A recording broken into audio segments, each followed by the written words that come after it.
Grabe yung mga guys, in-invite ako ni Jake. Pag 1v1 daw kami, Pani versus Pani. At dito nga pala mga guys, in-invite ko agad si Jake. Grabe guys, panoorin nyo kung anong nangyari sa kanya dito. Wag kang masa makakuha ka ng buff sa akin. At dito mga guys, kung usapang retry, syempre ako nito, di siya makaka-retry sa akin. Kung balak mong rumetry sa akin, tumakbo ka na lang.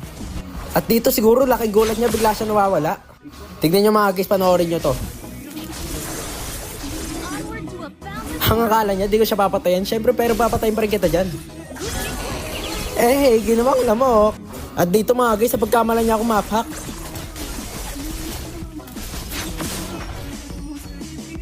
Dahil sa sobrang galing ko, bigla siya namatay.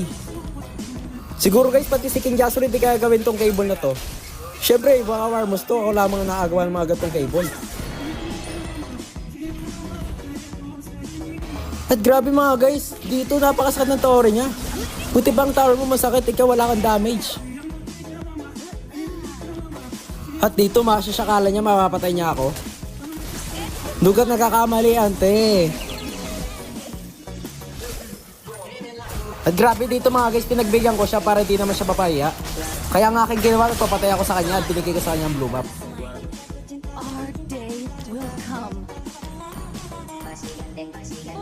Grabe dito si Chick, guys, ginawa ko siya lamok. Hindi ko alam, nakabang pala dito si Chick. Ang gagawin niya sa akin, magtutukable sabay ulti siya.